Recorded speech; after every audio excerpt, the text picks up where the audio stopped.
The fluorescent lights of the Highway 9 diner flickered when 7-year-old Amara Carter noticed a faded tattoo on a stranger's forearm and said something that made 5 former Navy SEALs freeze in shock. My dad had that exact tattoo, same place. But that particular marking wasn't something you could get at any shop.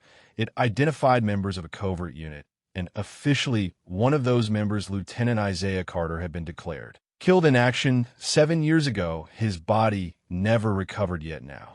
His daughter stood before them asking innocent questions that could unravel a military conspiracy built on corruption and betrayal.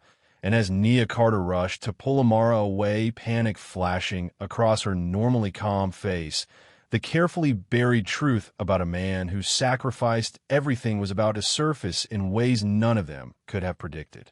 Just before we get back to it, I'd love to know where you're watching from today, and if you're enjoying these stories, make sure you're subscribed. The fluorescent lights above the Highway 9 diner flickered in their usual rhythm, casting uneven shadows across the worn linoleum floor. Nia Carter moved between tables with practiced efficiency, her ponytail swinging as she balanced 3 plates along her left arm and carried a coffee pot in her right hand. The diner smelled like bacon grease and burnt coffee, the kind of smell that clung to your clothes long after your shift ended. "Refill?" Nia asked the trucker in booth 7, her smile warm but tired. He nodded without looking up from his phone, and she poured carefully, avoiding the puddle of syrup near his elbow. It was nearly 8 in the evening, and her feet ached in the white sneakers she'd worn for 3 years now. The sole on the left one was separating slightly, but new shoes would have to wait until next month. "Mama, I finished my homework."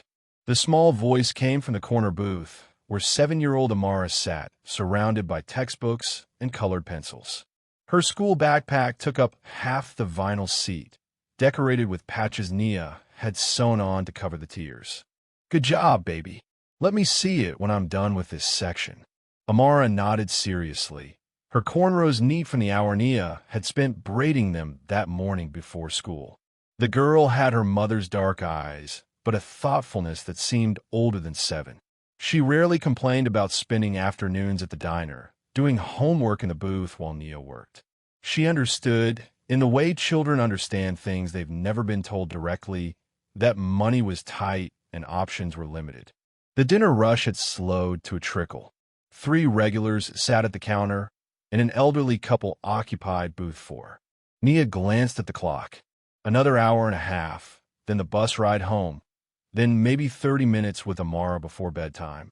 This was their routine, lived 5 days a week, sometimes 6 when overtime was available. Their apartment was small, a 1-bedroom in a building where the elevator worked half the time and the neighbors kept to themselves. But Nia had made it warm. There were curtains she'd sewn herself, plants on the windowsill that Amara watered every Sunday, and photographs on the wall showing the 2 of them at the park, at Amara's school concerts, at the library during summer reading programs. What the photographs didn't show was a father. What they didn't include was any explanation for his absence. Amara had asked, of course. She was too smart not to notice what other families had that they didn't. "Where's my daddy?" "He was very brave," Nia would say, her voice careful. "He had to go away before you were born." "Will he come back?" "I don't know, sweetheart." The conversations never went further than that.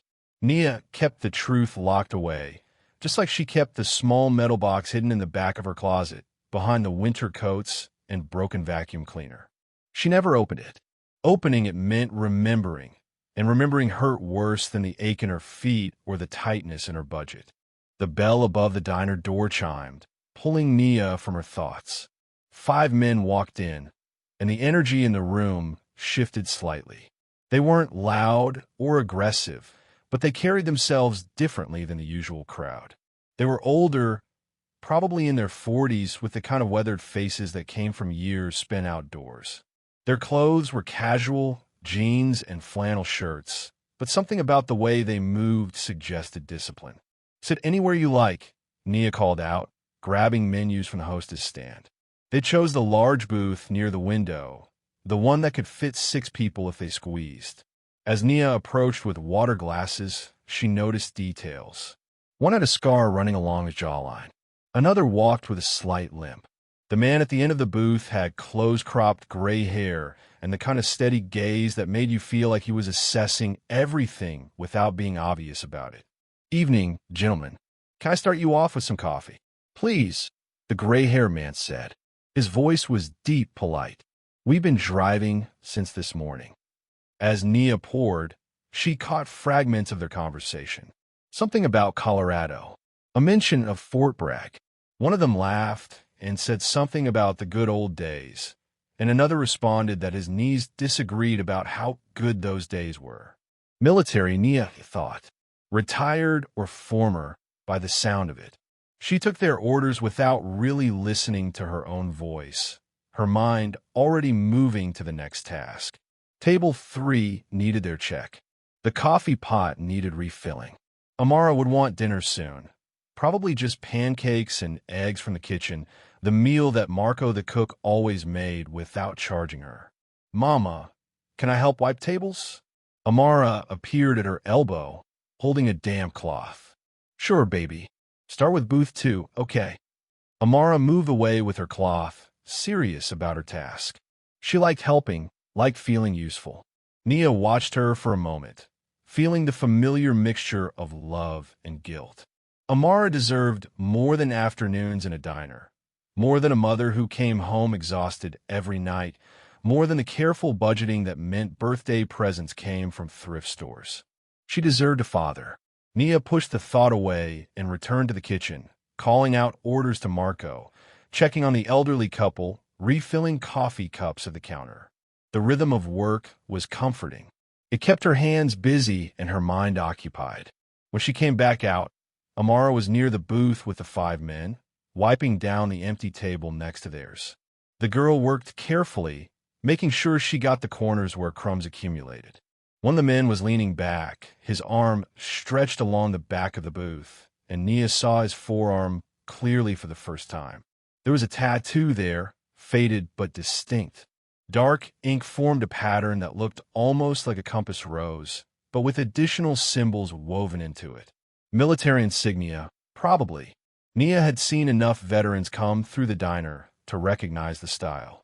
She was turning away when Amara spoke, her young voice clear in the relative quiet of the evening diner. "My dad had that exact tattoo. Same place on his arm." Everything stopped. The conversation at the booth cut off mid-sentence. The man with the tattoo froze, his coffee cup halfway to his mouth. The gray-haired man turned slowly to look at Amara, his expression shifting from casual to intense in a heartbeat. Nia felt her chest tighten. She moved toward them, her pulse suddenly loud in her ears. "Amara, honey, come help me in the back." But the gray-haired man was already leaning forward, his voice gentle. "What's your name, sweetheart?" "Amara Carter." Nia saw the recognition flash across his face, saw the way his jaw tightened and his shoulders went rigid. The other men at the table had gone completely still, their attention locked on the small girl with the cleaning cloth. "Amara." The name came out quiet, almost reverent. "Who was your father?" "I don't know. Mama says he went away before I was born." Amara spoke matter-of-factly, without sadness. This was simply her reality. "But she has a picture, and he has that tattoo. I remember because it looked like a star." The coffee cup hit the table with a soft thud. Another man, the one with the scar on his jaw, leaned forward and stared at the tattooed man's forearm, as if seeing it for the first time. "Chief," he said, his voice low and urgent. I know." The gray-haired man, apparently called Chief, didn't take his eyes off Amara. Nia reached her daughter and put both hands on her shoulders, pulling her back gently. "Excuse us, gentlemen. Amara, I need your help with something right now." Her voice came out sharper than she intended, edged with something that might have been fear or might have been anger. The men at the table were staring at her now, their expressions a mixture of shock and confusion, and something else she couldn't identify. "Ma'am," the chief said, standing up slowly. "I don't mean to intrude, but could I ask you a question? I'm very busy." Nia's hands tightened on Amara's shoulders. "I'm sure it's just a coincidence." Lots of military men have tattoos. Not like this one. The chief's voice was firm, but not unkind. This tattoo was specific to a particular unit, a very small group. Nia felt the floor shift beneath her.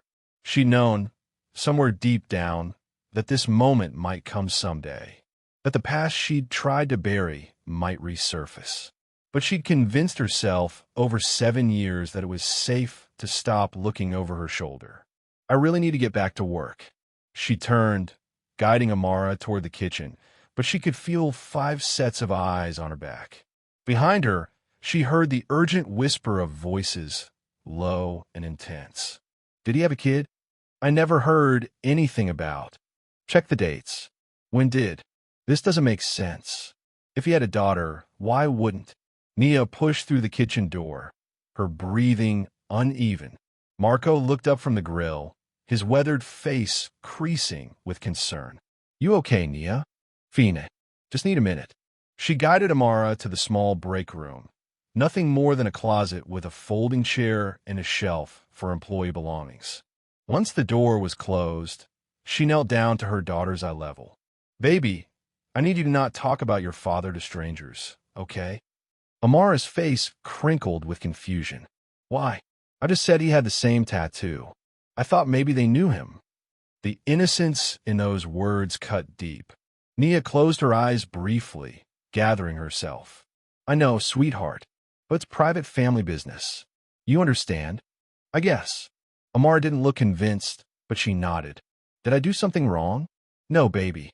No, we didn't do anything wrong. Nia pulled her daughter into a hug, breathing in the smell of her cocoa butter lotion and school chalk. You never do anything wrong. But even as she said it, Nia's mind was racing. That tattoo, she hadn't seen it in years, but she remembered it perfectly. Isaiah had explained it once, late at night when they'd been lying together in the small apartment near the naval base.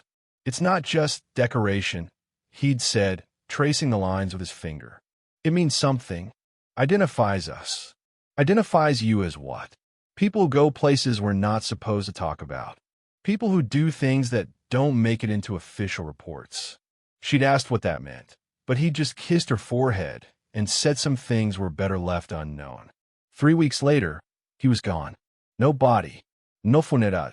Just a formal visit from 2 officers who spoke in careful, scripted sentences about classified operations and regrettable losses in the grateful nation.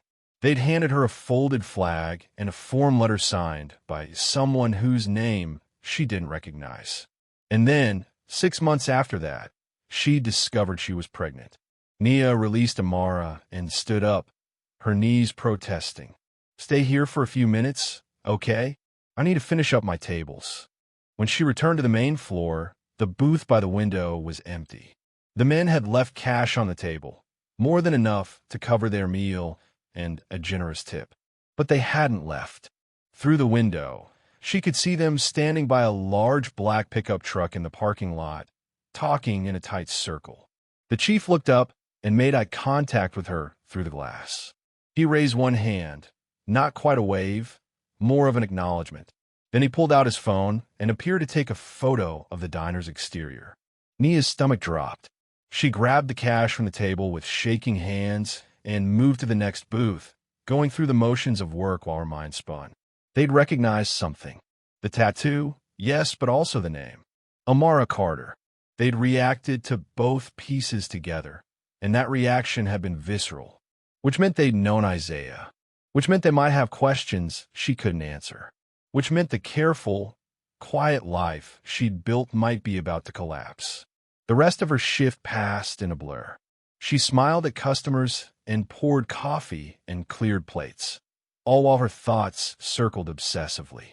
When closing time finally came, she collected Amara and their belongings and stepped out into the cool night air. The bus stop was 2 blocks away, illuminated by a single streetlight. As they walked, Nia kept glancing over her shoulder, checking the shadows between buildings, studying the few cars parked along the street. Everything looked normal, but nothing felt normal. On the bus, Amara leaned against her shoulder, drowsy from the long day. Nia stroked her daughter's hair absently, staring out the window at the passing streets. Mama. Amara's voice was sleepy. Why did those men look so surprised? I don't know, baby. Do you think they really knew Daddy? Nia's throat tightened. Maybe. I don't know. If they did, would they tell us about him? That was the question, wasn't it? What would they tell? What did they know? And more importantly, what did their knowledge mean for her and Amara? We'll see, Nia said softly. Try to sleep a little. But sleep wouldn't come for her that night.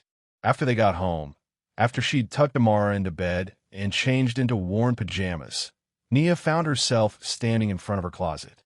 Her hand hovered over the winter coats, over the place where the metal box was hidden. She hadn't opened it in years, hadn't allowed herself to.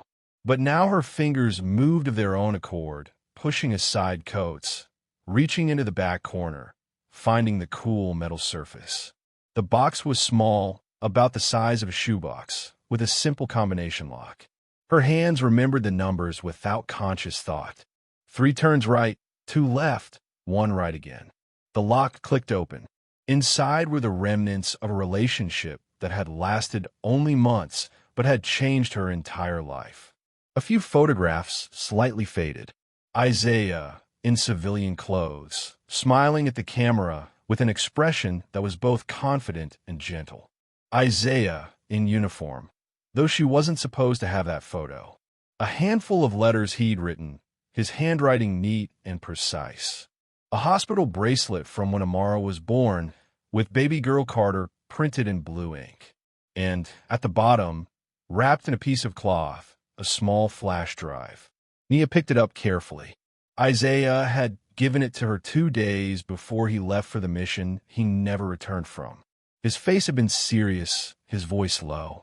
If anything happens to me, I need you to keep this safe. Nothing's going to happen to you. Nia.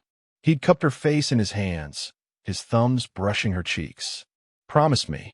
Keep it safe. Don't look at what's on it. Don't show it to anyone. But don't lose it. If I come back, I'll explain everything. If I don't, he hadn't finished the sentence. He just kissed her, long and deep, and then he was gone. She'd never plugged the drive into a computer, never tried to see what files it contained. She'd simply kept it, as promised, hidden away with everything else from that brief, intense period of her life. Now, she held it up to the dim light from the hallway, turning it over in her fingers. It was just a standard USB drive, black plastic, no markings. But Isaiah had thought it was important enough to entrust to her in his final days. Nia wrapped it back in the cloth and placed it in the box. She closed the lid and reset the lock, then pushed the box back into its hiding place. But she didn't move away from the closet. She stood there, arms wrapped around herself, and allowed the memories to wash over her. Isaiah's laugh, the way he'd listen when she talked, really listened, his full attention on her, as if nothing else in the world mattered. The night he'd told her he loved her, his voice shaking slightly because he wasn't used to being vulnerable. The morning she'd woken up and known, with absolute certainty, that she was carrying his child. The months of waiting for news. The slow, dawning realization that he wasn't coming back.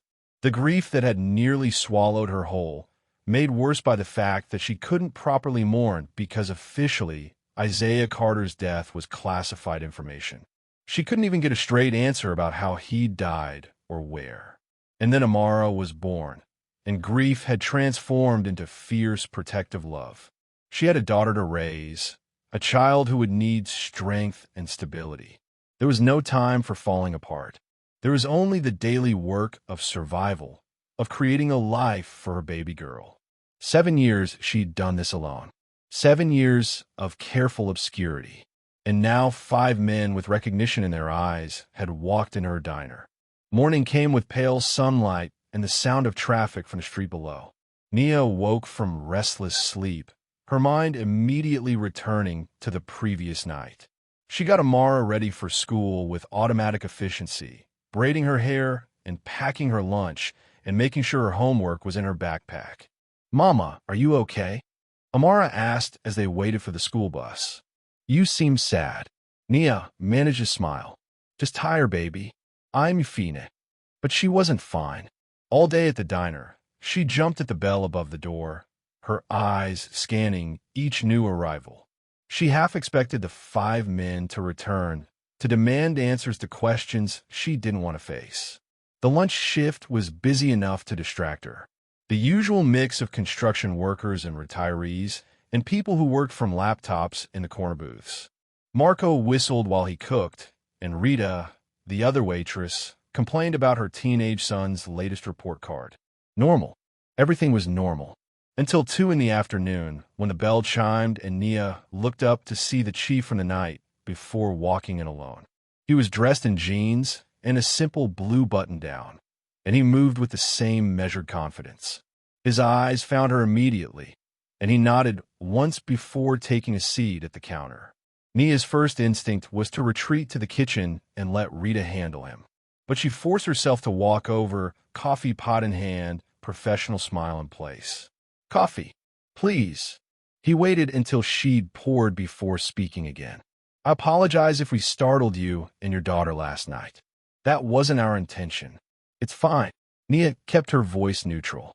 Menu's on the board behind me. I'm not really here for the food, though your pie was excellent last night. He folded his hands on the counter. My name is Mason Hale. I served with a man named Isaiah Carter about 8 years ago.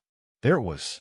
The name spoken aloud, in this diner, in the middle of a Thursday afternoon. Nia felt her carefully constructed walls beginning to crack. I don't know anyone by that name. Your daughter's name is Amara Carter. Mason's voice was gentle but persistent. And last night she told us her father had a tattoo identical to one worn by members of a very specific SEAL unit. A unit that Isaiah Carter belonged to. Nia set the coffee pot down carefully. Lots of men have military tattoos. Not this one. This tattoo wasn't something you could just get at any shop. It was designed by our unit. Only 12 men ever had it. Mason paused. Isaiah was one of them. Around them, the diner continued its normal rhythm. Someone laughed at a nearby table. The register chimed, but Nia felt like she was standing in a bubble of silence, separate from everything else. Why are you here? She asked quietly. Because Isaiah Carter was listed as killed in action 7 years ago during a classified operation. Because his body was never recovered. And because last night we discovered he may have had a daughter we knew nothing about. Mason's gray eyes were steady. I need to know if Amara is his child. And if she is, then there are questions that need answering. He leaned forward slightly. Isaiah was one of the best men I ever served with. Honorable, loyal, the kind of soldier who'd put himself between civilians and danger without hesitation. If he had a daughter, he would have wanted his team to know. He would have wanted to make sure she was taken care of. Nia's throat felt tight. Maybe he didn't have time to tell anyone. The mission he died on, he knew about it 3 weeks in advance. He had time. Mason's expression softened. Unless there was a reason he kept it quiet. Nia looked away, staring at the coffee pot's reflection in the metal napkin holder. She'd kept this secret for 7 years, guarding it fiercely. But maybe secrets were like water, always finding ways to seep through the cracks. He didn't die on that mission, she said finally, her voice barely above a whisper. At least, not when they said he did. Mason went very still. What do you mean? Nia glanced around, confirming no one was close enough to overhear. 2 days before he left, Isaiah came to my apartment. He was different, agitated. He kept checking his phone, looking out the window. She swallowed hard. He told me something was wrong with the mission, that the briefing didn't match what his intelligence contacts were saying. He was worried. Did he say what specifically was wrong? No, just that something fell off. He said if anything happened to him, I needed to protect our child. Nia met Mason's eyes. I didn't even know I was pregnant yet. But he knew. Somehow he knew. Mason was quiet for a long moment, processing this. Did he leave anything with you? Any documentation or files? Nia hesitated. The flash drive felt like it was burning a hole through the walls of her apartment, through the metal box, through all the layers she'd wrapped around it. Why would he have left documentation? Because Isaiah was smart. If he suspected something was wrong, he would have created insurance. Mason's voice dropped lower. The official report said he was killed during a firefight with insurgents. Clean, simple, tragic. But 3 months after that mission, 2 other members of our unit started asking questions. They noticed inconsistencies in the after-action reports. They were told to drop it. When they didn't, they were transferred to different assignments, split up. You think someone wanted him dead? I think someone didn't want questions asked. Mason ran a hand through his gray hair. And I think your daughter just brought those questions back into the light.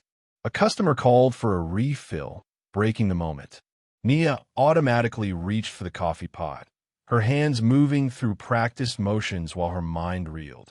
When she returned to Mason, he'd pulled out a business card. This has my cell number. If you remember anything else, or if you need help with anything, call me. Nia took the card without looking at it. What happens now? Now I talk to my team.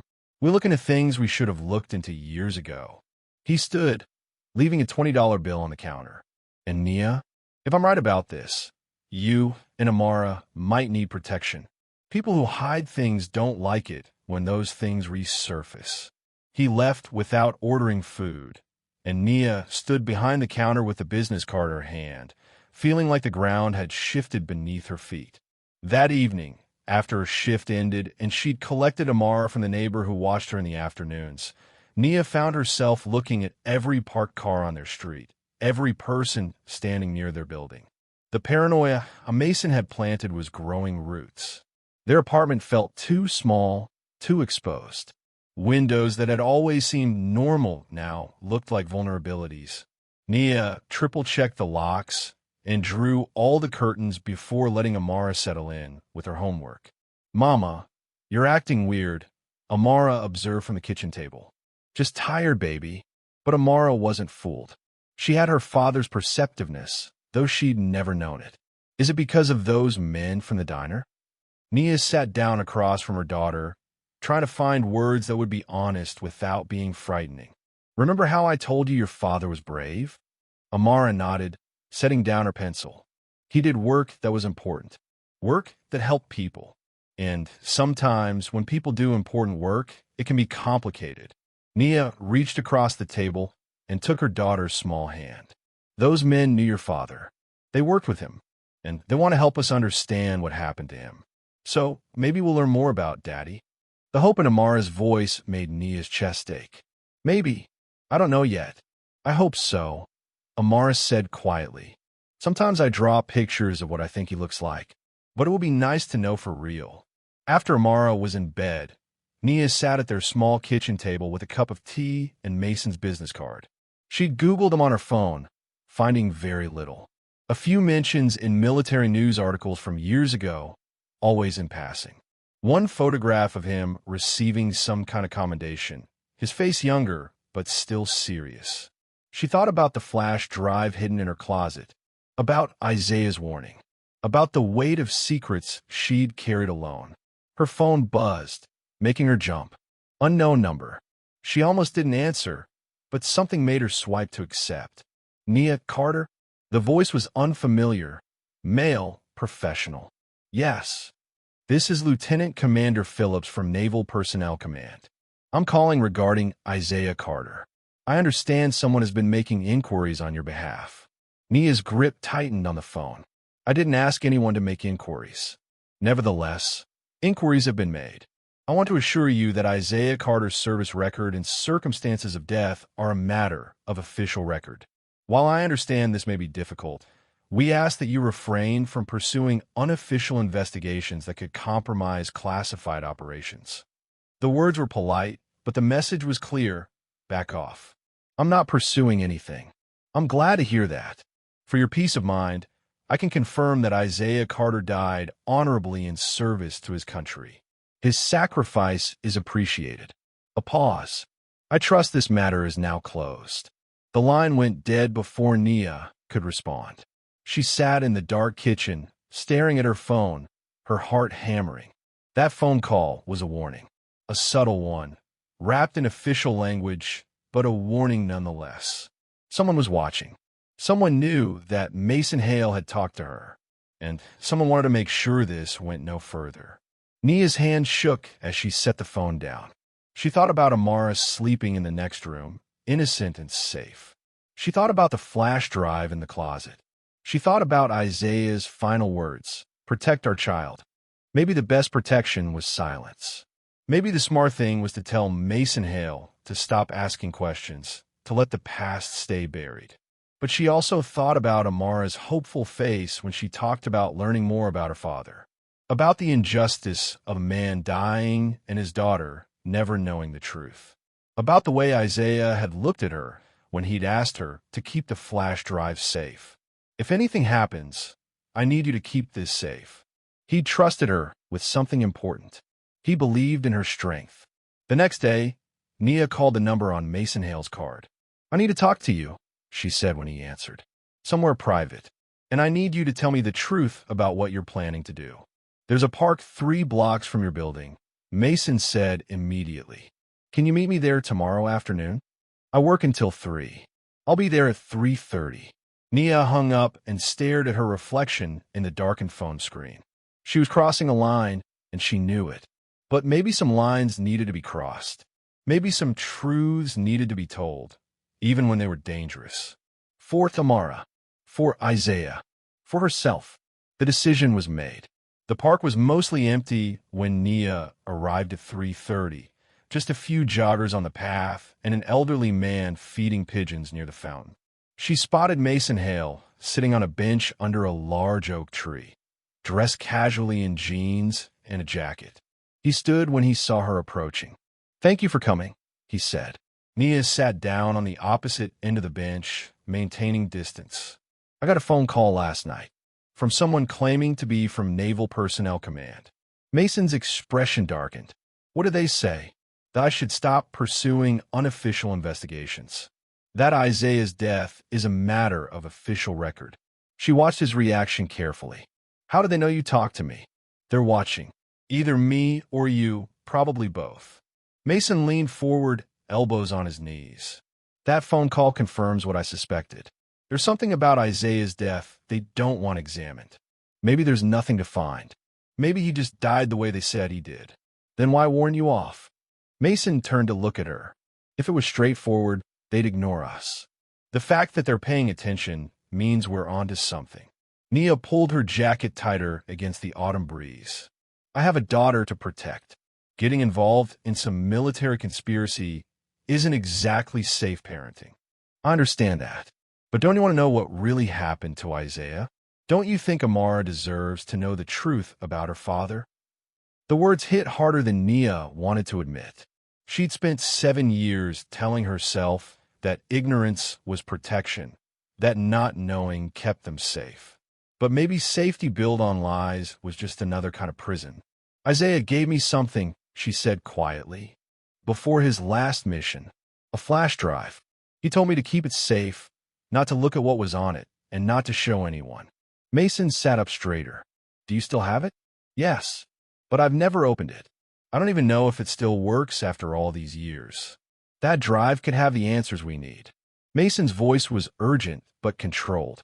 Whatever Isaiah discovered, whatever made him suspicious about that mission, he might have documented it. Or it could be personal files, photos, letters. Nia shook her head. "I don't know if I'm ready to break a promise I made to him. He told you to keep it safe. He didn't say never to use it." Mason paused, choosing his words carefully. "Nia, I served with Isaiah for 3 years. I saw him in situations that would break most men. He never wavered, never compromised his principles. If he went to the trouble of leaving you that drive, it's because he knew someday it might matter." Nia stared at the fountain, watching water arc and fall in endless repetition. "If I give this to you, what happens next? My team and I will try to decrypt whatever's on it. Depending on what we find, we'll decide how to proceed. We're not looking to make this public unnecessarily. We just want the truth. And if the truth is dangerous, then we handle it carefully. But we don't hide from it." Mason's gray eyes were steady. "I made a promise to every man in my unit that I'd have their backs, even after we left service. Isaiah was one of those men. I failed him once by not questioning his death harder. I won't fail him again. The sincerity in his voice made Nia's decision easier. She reached into her purse and pulled out a small cloth bundle. Inside was the flash drive, exactly as Isaiah had wrapped it 7 years ago. "I need you to promise me something," she said, holding it but not yet handing it over. "Whatever you find, whatever this leads to, you keep my daughter out of it.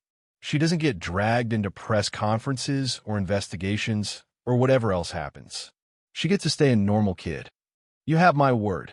Nia placed the drive in his hand.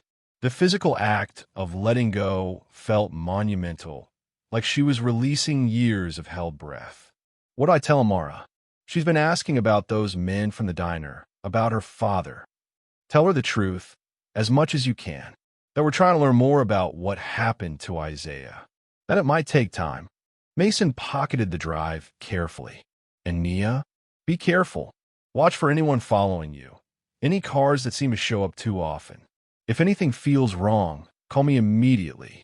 After Mason left, Nia sat alone on the bench for another 20 minutes, processing what she'd done. The flash drive was gone, out of her control now, and with it went the last physical piece of Isaiah she'd been holding on to. But maybe that was necessary. Maybe holding on too tightly was just another form of running away. Her phone buzzed with a text from the neighbor who watched Amara after school. "Running late, sorry. Amara's fine, watching cartoons." Nia texted back that it was okay and allowed herself a few more minutes of quiet. The park was peaceful, the kind of ordinary afternoon that felt precious now that she knew someone might be watching. When she finally headed home, she took a deliberately indirect route, checking reflections in store windows, noting the cars parked along each block. She felt slightly ridiculous, like she was play-acting at being a spy. But Mason's warning had been serious, and that phone call last night had been real. At home, Amara greeted her with a drawing she'd made at school. "It's our family," she explained, showing a picture with 2 stick figures, one tall and one small. "But I left space for Daddy, in case we find out more about him." The empty space on the paper made Nia's throat tight. "It's beautiful, baby. Let's put it on the fridge." Over the next 3 days, life continued with surface normalcy. Nia worked her shifts at the diner. Amara went to school. They rode the bus and ate simple dinners and watched shows together before bedtime. But underneath, Nia felt the constant hum of anxiety. She noticed a black SUV parked across from their building 2 nights in a row. She recognized a man in a suit who seemed to be at the diner during lunch for 3 consecutive days, always sitting alone, always watching. Her phone didn't ring again with official warnings, but the silence felt loaded, like the pause before thunder. On the 4th day, Mason called. "Can you meet me? Same place, 6 o'clock. Is everything okay? We need to talk. Bring Amara if you need to." The careful neutrality in his voice made Nia's stomach clench, but she agreed. After her shift, she picked up Amara and they walked to the park together. This time, Mason wasn't alone. 2 other men from the original group stood with him, the one with the scar and a broader man with dark skin and kind eyes. "Nia, this is Jake Morrison and Derek Williams." They were also part of Isaiah's unit. Mason gestured to the bench. "Please sit." Amara stayed close to Nia's side, suddenly shy around the 3 large men. Derek knelt down to her, eye level, and smiled. "You must be Amara. Your dad used to carry a picture of your mom in his vest pocket. Drove us crazy because he wouldn't shut up about how amazing she was." Amara's eyes widened. Really? He was crazy about her." Derek's smile was genuine, and Nia felt something loosen in her chest. These men had known Isaiah. They carried memories she didn't have access to. Mason waited until Derek stood back up before speaking. "We were able to access the flash drive. It took some work, but we got through the encryption." And Nia's hands gripped Amara's shoulders. "It's documentation. Emails, photos, financial records, communication logs." Mason's expression was grim. Isaiah was investigating unauthorized weapons deals. Someone in the command structure was facilitating sales to private contractors who were then reselling to groups our government officially opposed. Isaiah stumbled onto it during a previous mission and started collecting evidence. Jake stepped forward, his scarred face serious. The mission he died on wasn't what it appeared to be. According to his notes, he'd been ordered to a location that didn't match the intelligence briefing. He suspected it was a setup to kill him. Nia's voice came out strained, to silence him, to make sure the investigation died with him. Mason pulled out his phone and showed her a scanned document. This is an email Isaiah sent to a military oversight contact 3 days before the mission. He outlined his concerns and asked for a formal investigation. That email was never logged in official records. Nia stared at the screen, seeing Isaiah's words, his careful documentation, his attempt to do things the right way. So they killed him for being honest. We don't know for certain he's dead, Derek said quietly. His body was never recovered. The official report says he was killed in an explosion, but there's no DNA confirmation, no remains. The world seemed to tilt. Nia sat down heavily on the bench, pulling Amara with her. What are you saying? We're saying there are inconsistencies. Big ones. Mason sat beside her. There's mission footage that shows activity after Isaiah's supposed death. Timestamps that don't line up. And in the files on that drive, there's a note dated 2 days after he was declared killed in action. That's impossible. Unless he survived and someone wanted everyone to think he didn't. Jake crossed his arms. We've seen it before in different contexts. An operative becomes inconvenient, so they're disappeared. New identity, new location, kept isolated. Amara tugged on Nia's sleeve. Mama, does this mean Daddy might be alive? The hope in her daughter's voice was almost too much to bear. Nia looked at Mason, desperate for something concrete. You can't tell her this unless you're sure. You can't give her hope and then take it away. We're not sure, Mason admitted, but we're going to find out. We're meeting with a contact who has access to classified personnel movements. If Isaiah was relocated under protective custody or any kind of witness protection scenario, there will be traces. And if he wasn't, if he really did die, then at least we'll know the truth. And we can make sure the people responsible for his death face consequences. Nia pulled Amara close, her mind spinning with possibilities she'd never allowed herself to consider. For 7 years, she'd mourned Isaiah as dead, built her life around his absence. The idea that he might be alive somewhere, kept away from her and their daughter by bureaucratic cruelty or corruption, ignited a fury she hadn't known she was capable of. What do you need from me? She asked. Right now, just be careful. We're going to push harder on this, which means whoever's been watching you will probably escalate their pressure. Mason's voice was firm. If anyone approaches you, if anyone threatens you or Amara, you call me immediately, day or night. Derek knelt again in front of Amara. Your dad was one of the bravest men I ever knew. And if there's any chance he's still out there, we're going to find him. That's a promise. Walking home, Amara was unusually quiet. When they reached their building, she finally spoke. Do you think Daddy's really alive? Nia stopped on the steps, choosing her words carefully. I don't know, sweetheart, but those men are going to try to find out. And whatever the truth is, we'll face it together, okay? Okay. Amara squeezed her hand. I'm glad those men knew Daddy. It makes him feel more real. That night, after Amara was asleep, Nia stood at their apartment window, looking out at the street below. The black SUV was there again, parked under a broken streetlight. She stared at it for a long time, her fears slowly transforming into something harder, more resolute. If Isaiah had sacrificed everything to expose corruption, the least she could do was refuse to be intimidated into silence. If he'd trusted her with that flash drive, trusted her to protect their daughter, then she owed him the courage to see this through. Her phone rang, making her jump. Unknown number again. She answered, ready for another official warning. Ms. Carter, this is Clara Jennings. I'm an investigative journalist specializing in military accountability cases. The voice was female, professional but warm. I understand you've been asking questions about Isaiah Carter. How did you get this number? I have sources within the veteran community. I've been following stories of service members who died under suspicious circumstances. Clara paused. I'd like to talk to you about Isaiah. Off the record, if you prefer. I think I can help. Nia's grip tightened on the phone. Help how? By making sure his story doesn't get buried again. By giving you leverage against people who prefer operating in darkness. Another pause. I know you have a daughter. I know you're scared. But sometimes the safest thing is to make sure the truth is too public to suppress. I need to think about it. Of course. I'll text you my contact information. If you decide you want to talk, I'm ready to listen. Clara's voice softened. For what it's worth, I've read classified briefs about Isaiah Carter. He was trying to do the right thing. He deserves better than an unmarked grave and a file full of lies.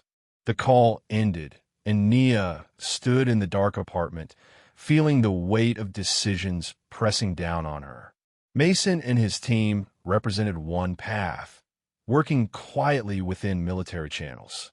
Clara Jennings represented another, the power of public exposure. Both carried risks. Both required trust. She thought about Isaiah's face in the photographs hidden in her closet. Thought about the life they might have had if he'd come home. Thought about Amara growing up with a father who'd been stolen from her by corruption and cowardice. The rage that had been building for days crystallized into determination. Mason called 2 days later with an update. We found something. Can you come to my hotel? It's safer than meeting in public. Nia arranged for Amara to stay with a neighbor and took 2 buses to reach the downtown hotel Mason had named. He'd given her a room number, and when she knocked, 3 men answered. Mason, Derek, and a 4th man she hadn't met before. This is Carlos Reyes, our tech specialist. He's been analyzing the metadata on Isaiah's files. Mason gestured to a laptop set up on the hotel desk, surrounded by papers and coffee cups. Carlos, a compact man with glasses and graying temples, pulled up a series of documents on the screen. The encryption on that flash drive was military grade, which means Isaiah had helped creating it. Someone with access to intelligence resources. What did you find? Nia asked, standing behind them to see the screen. Proof of what Isaiah suspected. Wire transfers showing payments from defense contractors to offshore accounts linked to 3 different military officials. Communication logs showing coordination between those officials and groups designated as enemy combatants. Photographic evidence of weapons shipments that violated international treaties. Carlos scrolled through file after file. Isaiah wasn't just documenting corruption. He was documenting treason. The word hung in the air like smoke. Nia felt her legs weaken and sat down on the edge of the bed. People committed treason, and they killed him to hide it? That's what we believe. But here's where it gets complicated. Mason moved to sit across from her, his expression grave. 2 of the officials Isaiah identified are no longer in service. One died of a heart attack 4 years ago. Another retired with full honors and now works as a defense consultant.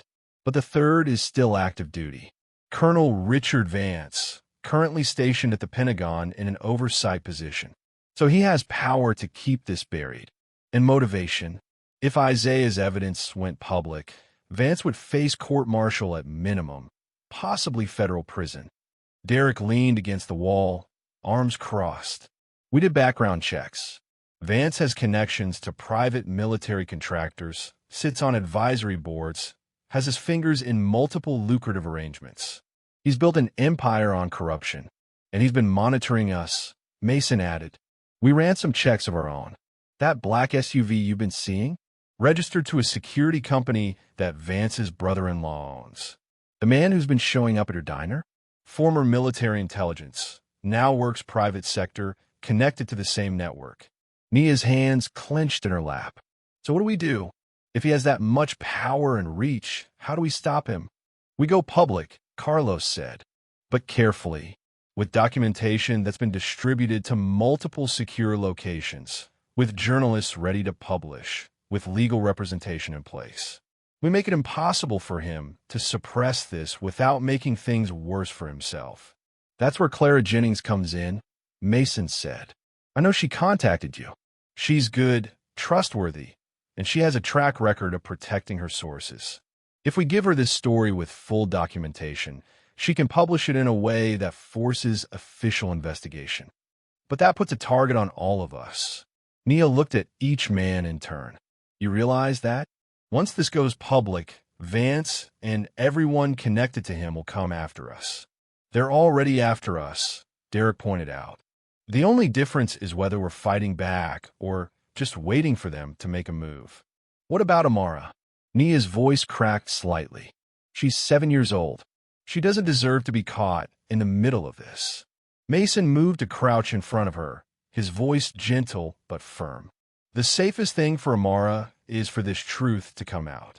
Right now, you're a liability that can be quietly eliminated. Once the story is public, you become too visible to touch. They can't make you disappear without raising questions. Nia closed her eyes, trying to think past the fear. And Isaiah? If there's any chance he's alive, going public could endanger him. Or it could free him. Carlos pulled up another file. We found records of a classified medical facility that treated an unidentified patient with injuries consistent with an IED explosion around the time Isaiah supposedly died.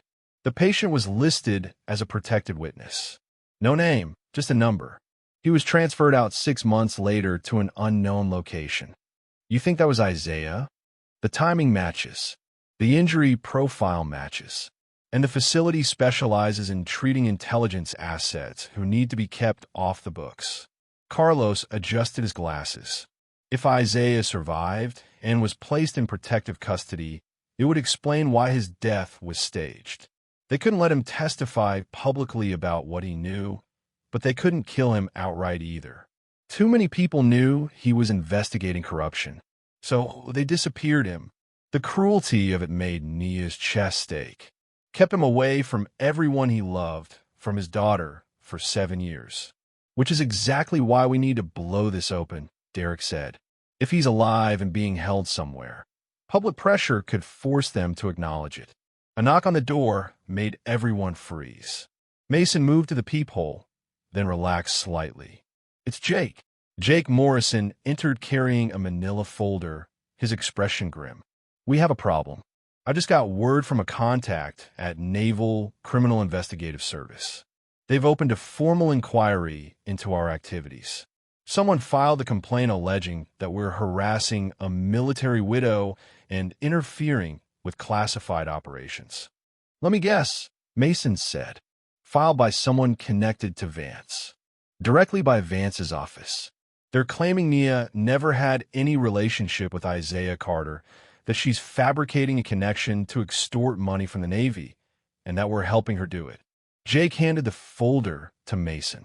They're building a case to discredit us before we can go public. Nia felt sick. They're going to say I'm lying about Isaiah? That Amara isn't his daughter? It's a standard tactic. Destroy credibility before the truth comes out. Mason flipped through the documents, his jaw tight. But they made a mistake. If they're going this hard this fast, it means they're scared. It means they know we have real evidence. Scared people are dangerous, Derek observed. So are people with nothing left to lose. Nia stood up, her decision crystallizing. Isaiah gave his life trying to expose these people. He trusted me with that flash drive because he believed I was strong enough to see this through. I'm not going to prove him wrong. Mason looked at her with something like admiration. You understand what you're agreeing to? Once we start this, there's no backing out. Your life will change. Amara's life will change. Our lives already changed the moment those men walked into my diner.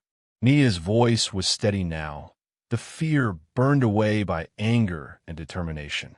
If Isaiah is alive somewhere, unable to come home because of these people, then I'm going to fight for him. And if he's really dead, then I'm going to make sure everyone knows he died a hero, not the way they tried to erase him. Carlos began copying files onto multiple encrypted drives.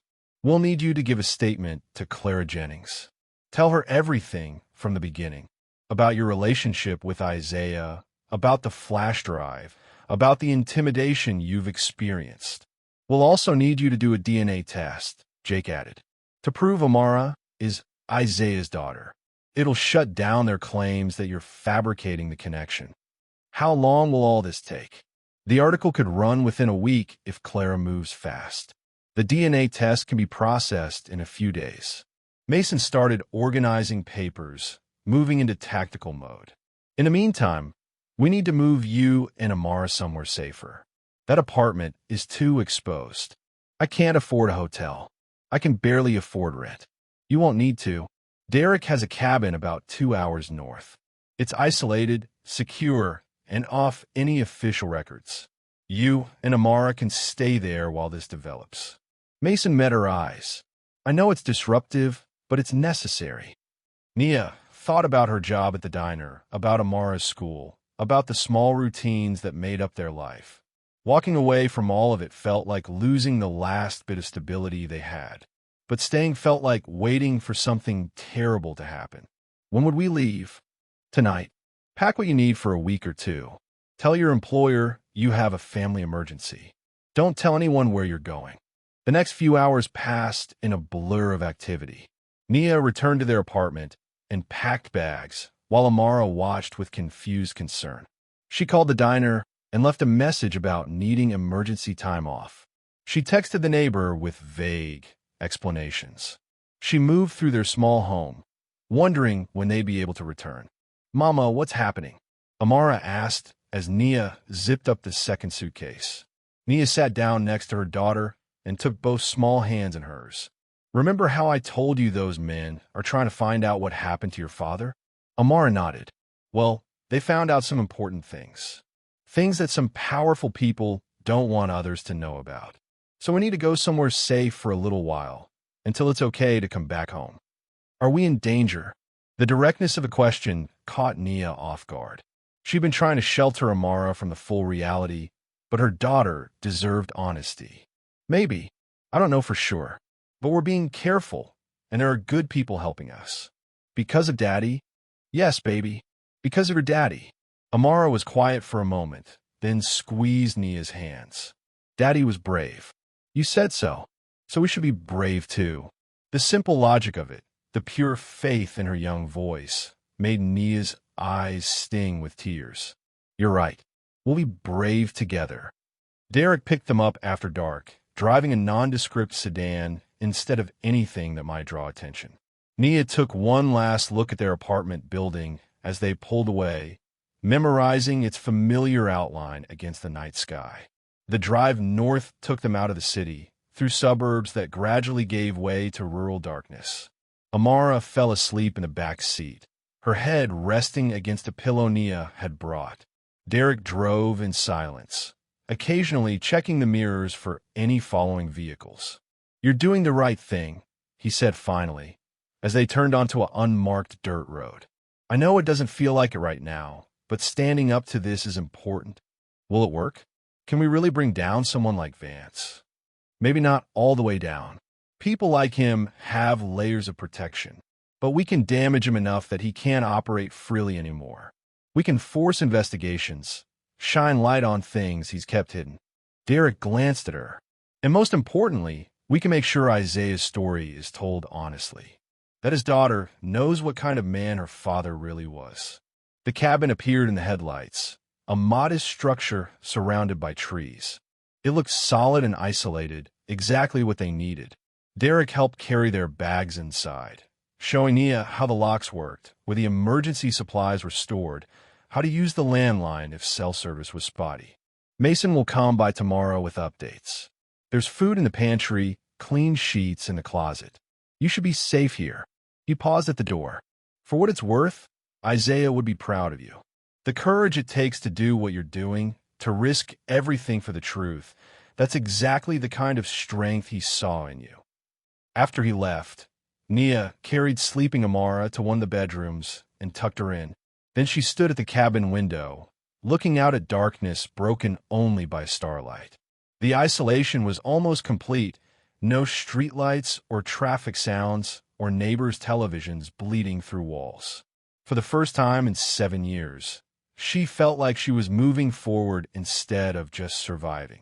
The fear was still there, constant as her heartbeat, but so was something else. Purpose, direction, the sense that Isaiah's sacrifice might finally mean something beyond grief and loss. In her pocket, her phone buzzed with a text from Clara Jennings. Received initial documentation from your friends. This story is bigger than I thought. Ready to talk whenever you are. Nia typed back, tomorrow. I'll tell you everything. She sent the message and set the phone down, feeling the weight of decisions made and bridges burned. There was no going back now. Whatever came next, they would face it together, all of them linked by their connection to one man who tried to do the right thing in a world that punished honesty.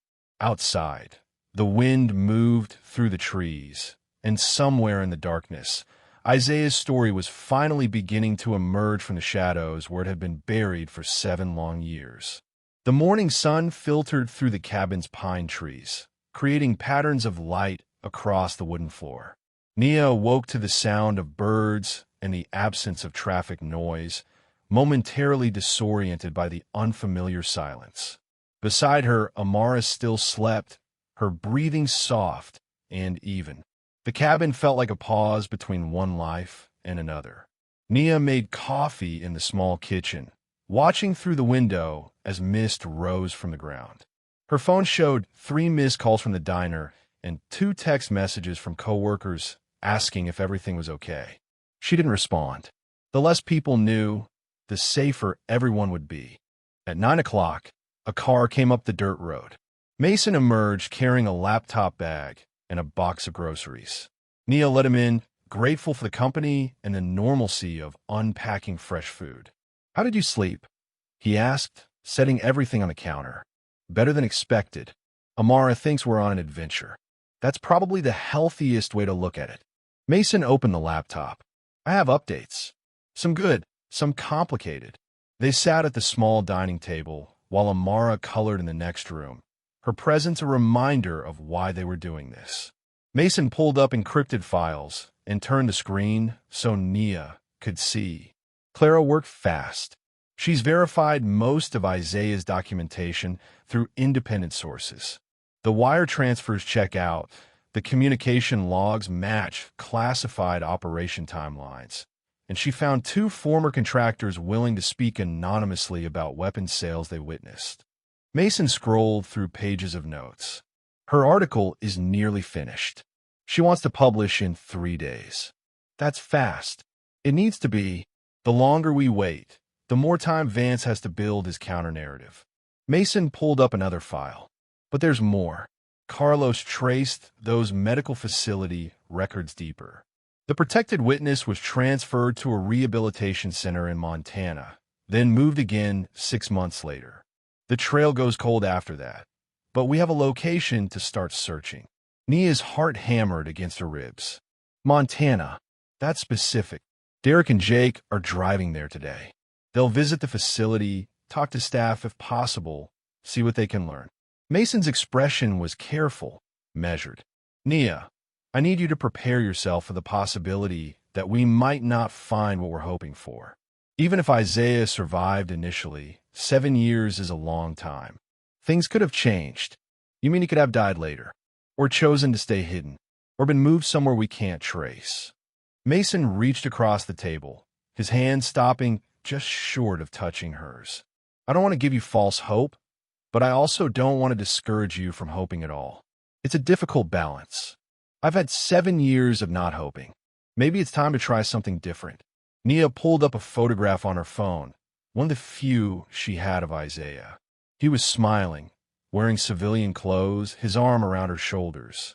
Amara deserves to know if her father is alive. Even if he can't come home, even if there are complications, she deserves that truth. We'll find it. Whatever it is, we'll find it. After Mason left, Nia called Clara Jennings. The journalist answered on the second ring, her voice professional but warm. Ms. Carter, thank you for reaching out. Mason said you're almost ready to publish. I am, but I need your statement first. Your perspective as Isaiah's partner, as the mother of his child. That's the human element that makes this story resonate. Clara paused. I know this is difficult. You'll be putting yourself in a very public position. Are you certain you want to do this? Nia looked toward the living room where Amara was building something with blocks, her small face serious with concentration. I'm certain. They talked for over an hour. Nia described meeting Isaiah near the naval base, their brief but intense relationship, the way he'd changed in those final weeks before the mission. She talked about discovering her pregnancy after he was gone, about the military officials who delivered news of his death with rehearsed sympathy, about 7 years of raising Amara alone while carrying questions she couldn't answer. He told me something was wrong with the mission, Nia said, her voice steady despite the emotions rising in her chest. He said if anything happened, I needed to protect our child. I thought he meant protect her from grief, from the pain of losing him. Now I understand he meant protect her from the people who wanted him silenced. Clara's typing paused. That's a powerful statement. Can I quote you directly? Yes. People need to understand what they took from us. Not just Isaiah's life, but our future. Amara's right to know her father. All of it stolen because he tried to do what was right. After the call ended, Nia felt hollowed out, but also lighter, as if speaking the truth aloud had released pressure she hadn't known she was carrying. She joined Amara on the floor, helping build block towers and listening to her daughter chatter about the birds she'd seen outside and the dream she'd had about flying. Mama, when can we go home? Amara asked, carefully placing a block on top of the tower. I'm not sure yet, baby. Maybe another week or two. I miss my room.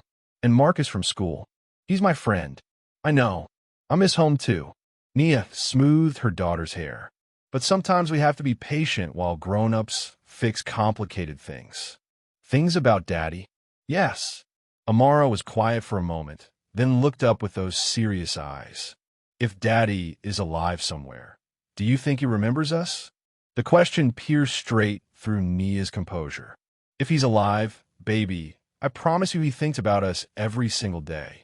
He loved us so much. That kind of love doesn't just disappear. Even after 7 years. Even after 7 years. That night, after Amara was asleep, Nia sat on the cabin's small porch with a blanket wrapped around her shoulders. The stars were more visible here than in the city, scattered across the sky like scattered light. She tried to imagine Isaiah somewhere under these same stars, looking up and thinking about the family he'd been forced to leave behind. Her phone buzzed with a text from Derek, arrived in Montana. Facility confirmed they had a protected witness matching the timeline. Staff change makes it hard to get details, but we're working on it. Don't lose hope. Don't lose hope. Easier said than done, when hope felt like a muscle she'd forgotten how to use. But she tried, sitting in the darkness, allowing herself to imagine scenarios she'd locked away years ago. Isaiah walking through a door. Isaiah meeting Amara for the first time. Isaiah alive, somewhere, waiting to be found. The next 2 days passed in strange suspension. Nia and Amara developed a routine in the cabin. Breakfast, schoolwork that Nia improvised from Amara's textbooks, walks in the woods, simple dinners, and evenings reading or playing card games. It felt almost like a vacation, except for the constant undercurrent of tension, the waiting for news that might change everything. Mason visited each morning with updates. Clara's article was being reviewed by lawyers. The DNA test Nia had submitted showed a 99.9% probability that Amara was Isaiah Carter's biological daughter. Derek and Jake had found a nurse who remembered the protected witness, a man with severe injuries who'd refused to speak about his past.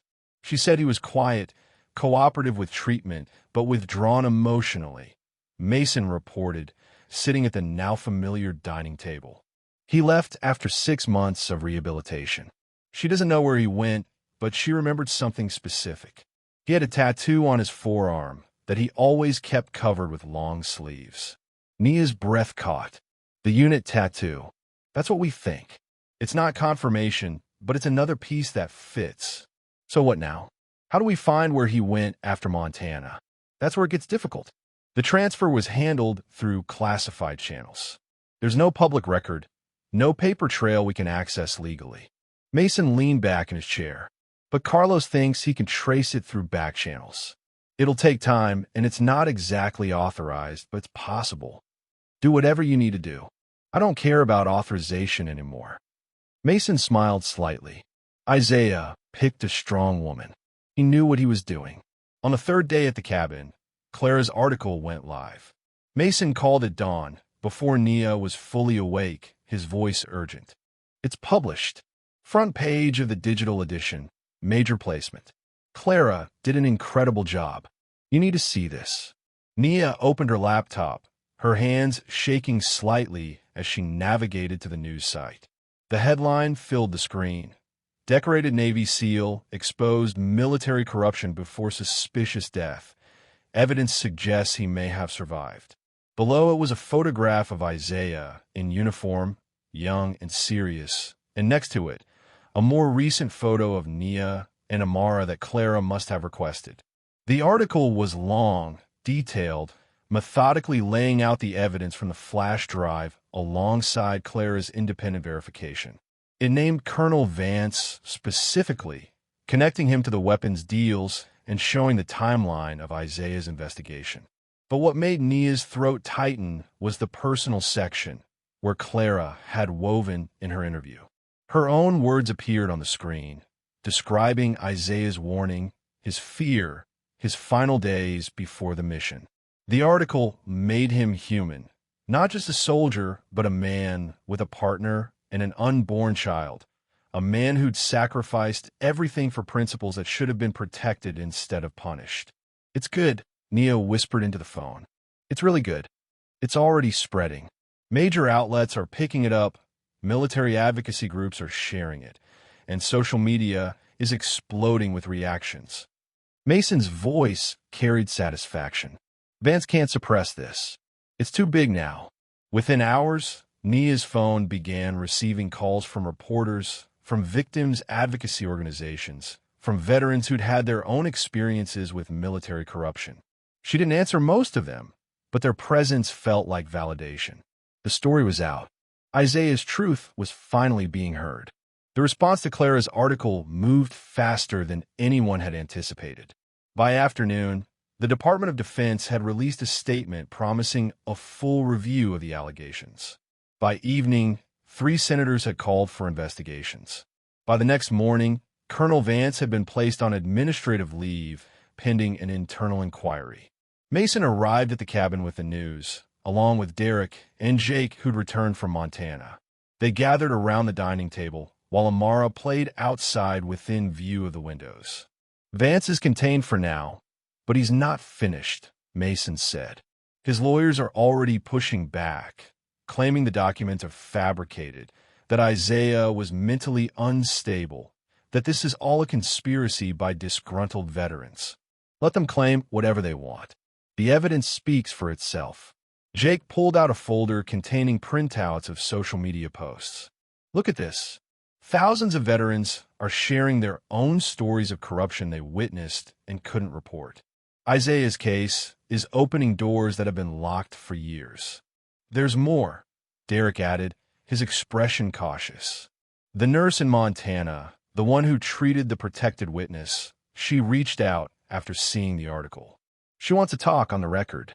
She says she has information about where the patient went after he left the facility.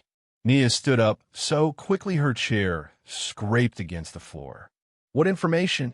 She overheard a conversation between 2 federal marshals who came to transfer him. They mentioned a place called Whitehorse, a small town near the Canadian border. Very isolated, very quiet. The kind of place someone could disappear into. That's in Alaska, Carlos said, pulling up a map on his laptop. Population under 800. No major infrastructure, mostly seasonal tourism and fishing. If you wanted to hide someone long-term, that would work. Nia stared at the map, at the tiny dot representing Whitehorse, at the vast emptiness surrounding it. How sure are we that he's there? We're not sure of anything, Mason said carefully. But it's our strongest lead. The nurse is credible, her timeline matches, and the location makes sense for a long-term protective placement. So we go there. We find him. It's not that simple. If Isaiah is there under federal protection, approaching him directly could trigger all kinds of legal complications. And if he's not there, if it's someone else, or if the lead is wrong, we'll have wasted time and resources. Mason's voice was gentle but firm. We need to be strategic about this. Strategic means what? Waiting while lawyers argue and bureaucrats stall? Nia shook her head. My daughter's father might be in Alaska, alive, and you want me to be strategic? I want you to be smart, Mason countered. Going in without a plan could make things worse. If Isaiah is there, he's there for a reason. Maybe he's in danger. Maybe he's protecting you by staying hidden. We don't know the full situation yet. The tension in the room was thick enough to cut. Jake broke it by speaking quietly. What if we do reconnaissance first? No direct contact, just observation. We confirm whether anyone matching Isaiah's description is living in Whitehorse. If we find him, then we decide next steps together. That could work, Derek agreed. Carlos and I could go. We're trained for surveillance. We know what to look for. Give us a week, and we'll know whether this lead is real. Nia wanted to argue, wanted to demand they move faster, but the logic was sound. Rushing in blindly could endanger Isaiah. If he was truly there, could compromise whatever protection was keeping him alive. She forced herself to breathe, to think past the desperate hope clawing at her chest. 1 week. But I want daily updates, and if you find him, I need to know immediately. You have my word, Carlos said. They left that afternoon, driving north toward Alaska with equipment and cover stories prepared. Mason stayed behind with Nia and Amara, partly for protection and partly because someone needed to manage the growing media attention around the story. The days that followed were the longest of Nia's life. Each morning, she woke hoping for the call that would change everything. Each night, she went to bed with nothing but uncertainty. Mason kept her updated on the investigation into Vance, which was progressing with bureaucratic slowness.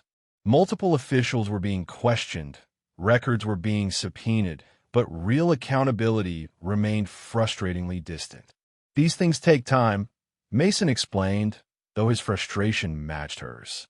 The system protects itself.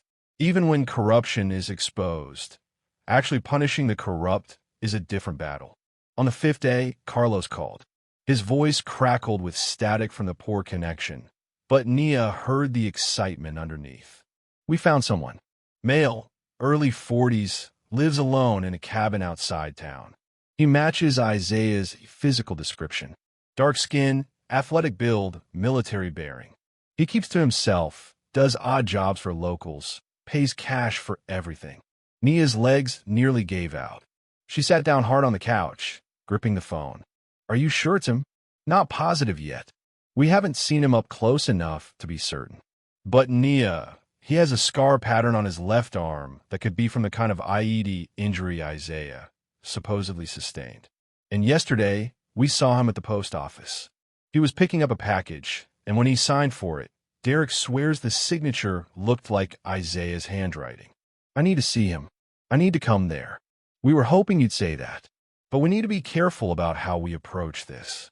If it is Isaiah, and if he's under some kind of protection arrangement, showing up suddenly could create problems. Mason took the phone from Nia's trembling hands. What's your recommendation? Bring Nia here. Let her see him from a distance first. Confirm it's really Isaiah before we make direct contact. If it's him, we figure out together how to handle the reunion. If it's not, at least Nia will know, and we can stop chasing this particular ghost. They made arrangements quickly. Mason would drive Nia to Alaska, a 2-day trip that would give Derek and Carlos time to maintain surveillance and gather more information. Amara would stay at the cabin with Jake, who'd return to provide security. Saying goodbye to her daughter was harder than Nia expected. Amara clung to her, suddenly anxious about being separated. Where are you going, Mama? I need to check on something important. Something about your father. Nia knelt down, holding Amara's face between her hands. Jake is going to stay with you, and I'll be back in just a few days. Can you be brave for me? Is Daddy in Alaska? The perceptiveness of the question shouldn't have surprised Nia anymore, but it did. Maybe. I don't know yet, but I need to find out. If he is, will you bring him home? I'll try, baby. I promise I'll try. The drive north was long and mostly silent. Mason seemed to understand that Nia needed space to process what might be waiting at the end of this journey.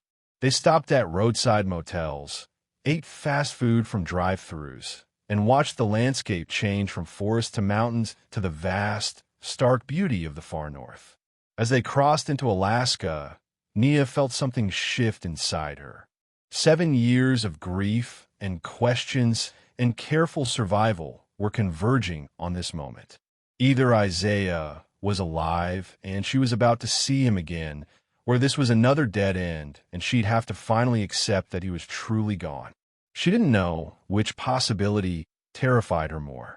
They reached White Horse on a gray afternoon, the town as small and isolated as Carlos had described.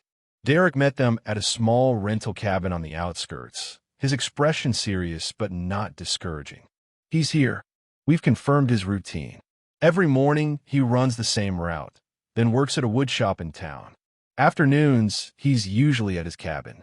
Evenings, he sometimes goes to the local bar, sits alone, drinks 1 beer, and leaves. You're certain it's him? Nia's voice came out steady despite her racing heart. We're 90% certain. The physical match is strong. The mannerisms match what we remember. But we haven't gotten close enough for facial recognition confirmation, and he's grown a beard that changes his appearance. Derek pulled out a series of photographs taken with a long lens. These are from yesterday. Nia took the photos with shaking hands. The images showed a man in work clothes, his face partially obscured by the beard and the angle of the shots.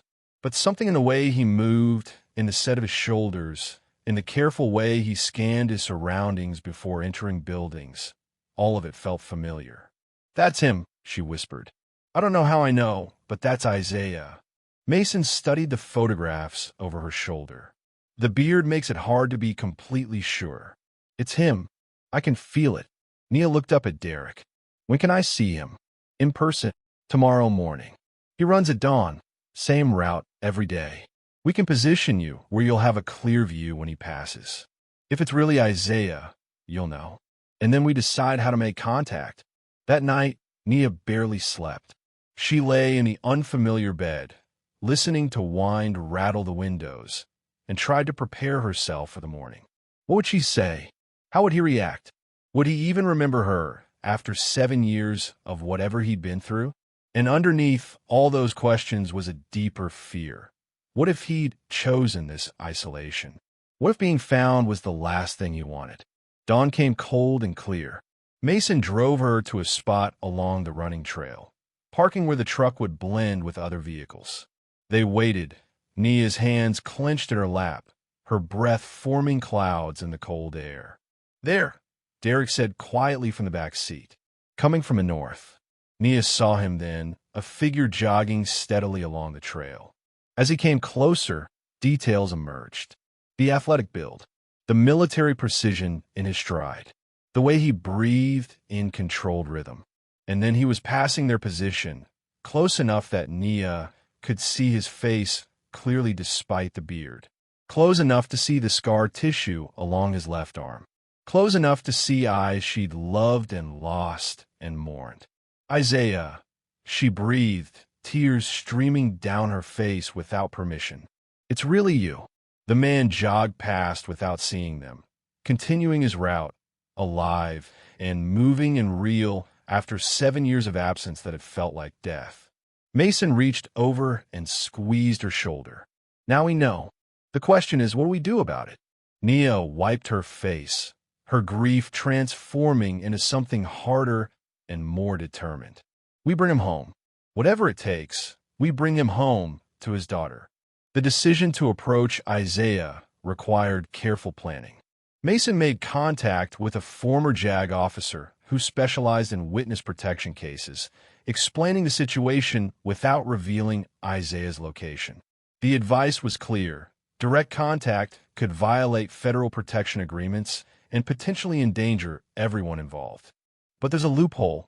Mason explained to Nia that afternoon. If Isaiah initiates contact voluntarily, if he chooses to step forward, then the protection arrangement becomes moot. He'd be exercising his right to end his own isolation. So we need him to recognize us first. Nia stared out the window toward the mountains. We need him to know we're here. Derek had an idea. Tomorrow he goes to the woodshop. There's a coffee place across the street where he sometimes stops after work. What if you're there? Just sitting, visible. If it's really Isaiah, he'll recognize you. Then it's his choice whether to approach. The plan was simple enough to work. The next afternoon, Nia sat at a corner table in the small coffee shop, her hands wrapped around a mug she couldn't drink from. Her stomach was too tight with anticipation. Mason waited outside in the truck, ready to intervene if anything went wrong. At 4:15, Isaiah emerged from the woodshop. He wore clothes covered in sawdust, his beard fuller than in the surveillance photos. He paused on the sidewalk, looking both ways with that same careful awareness she remembered. Then he turned toward the coffee shop. Nia's heart hammered so hard she thought it might crack her ribs. Isaiah pushed through the door, moving toward the counter, not yet looking in her direction. She didn't move, didn't call out, just waited. He ordered coffee from the teenager behind the register, started to turn toward the door. Then his eyes swept the room and landed on her face. Everything stopped. Isaiah froze completely, his coffee forgotten in his hand. His expression cycled through shock, disbelief, fear, and something that might have been hope. For a long moment, they just stared at each other across the small space. 7 years of separation compressed into a single, suspended breath. Then Nia stood, her legs shaking. Isaiah. His name and her voice seemed to break whatever paralysis held him. He set the coffee down carefully, his hands trembling. Nia, how did you can't be here. It's not safe. Safe. The word came out sharp with 7 years of grief. You've been alive this whole time, and you're talking about safe? Other customers were starting to notice the tension. Isaiah glanced around, then moved quickly to her table, sitting down across from her. Up close, she could see the changes. New scars on his face, gray threading through his hair, a wariness in his eyes that hadn't been there before. I didn't have a choice, he said quietly, urgently. After the mission went wrong, they told me if I didn't disappear, you'd be targeted. You and the baby. They said the only way to keep you safe was to let everyone think I was dead. They lied to you. Nia's voice cracked. They used your love for us to make you complicit in your own disappearance. And meanwhile, I raised our daughter alone, telling her stories about a father she'd never meet. Isaiah's face went pale. Daughter, you had her. Her name is Amara. She's 7 years old. She has your eyes and your stubborn streak, and she draws pictures of a father she's never known. Tears streamed down Nia's face now, unchecked. She deserves better than a ghost story, Isaiah. She deserves to know you're alive. I can't. His hands clenched on the table. The people I exposed, they're still out there. If they know I'm alive, if they know about Amara, they already know. Everything's already public. Your evidence, your investigation, all of it. Nia pulled out her phone and showed him Clara's article. The story broke 5 days ago. Colonel Vance is under investigation. The corruption you tried to stop is finally being addressed. Isaiah stared at the screen, his expression transforming as he read. You did this. Your team did this. Mason Hale and the others. They found me, found the flash drive you left me, and they made sure your sacrifice meant something. Nia reached across the table, her hand stopping just short of touching his. You don't have to hide anymore. The truth is out. You can come home. I don't know if I remember how. Isaiah's voice was barely audible. 7 years of living like this, of being no one, of watching every shadow, I don't know if I could just walk back into normal life. You don't have to figure it all out today, but you need to meet your daughter. She needs to know her father didn't abandon her. Isaiah closed his eyes, and when he opened them, they were wet. What do I say to her? How do I explain 7 years of absence? You tell her the truth, that you were protecting her the only way you knew how, that you loved her every single day, even though you couldn't be there. Nia finally reached across and took his hand. It was rough with calluses, scarred, but unmistakably his. She's an incredible kid, Isaiah. Smart and brave and so much like you. She deserves to know you. They talked for another hour, Isaiah slowly opening up about the years of isolation, the rehabilitation, the constant fear that his presence would endanger the people he loved. Nia told him about Amara's childhood, the milestones he'd missed, the questions she'd asked that Nia couldn't answer. When they finally left the coffee shop together, Mason was waiting by the truck. He and Isaiah stared at each other for a long moment, then embraced roughly, the kind of wordless communication that only soldiers who'd served together could understand. "Welcome back, brother," Mason said quietly. "I don't know if I'm back yet, but I'm here." The drive to the cabin where Amara waited took 2 days. Isaiah rode with Nia, their conversations filling in gaps that years had created. He told her about the IED explosion that should have killed him, about waking up in the medical facility with federal agents telling him his death was officially confirmed and his only option was protective isolation. They said if I came forward, the contractors would kill everyone connected to me. They painted it like witness protection, but it was really a prison. Isaiah stared out the window at the passing landscape. "I almost broke 100 times. Almost found a way to contact you. But every time, I thought about you being safe, about our child growing up without a target on their back, and I stayed. You sacrificed everything," Nia said. "Your identity, your future, your family. That kind of sacrifice shouldn't have been necessary. But it was what I knew how to do. Soldiers understand sacrifice. We're trained for it." He looked at her.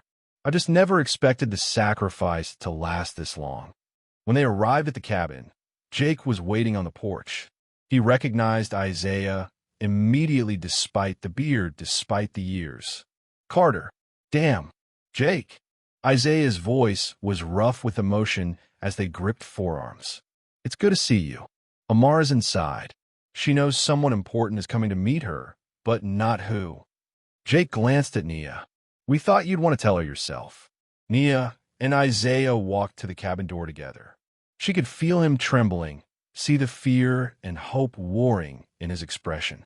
She squeezed his hand once, then opened the door. Amara was sitting at the table with crayons and paper, her back to them.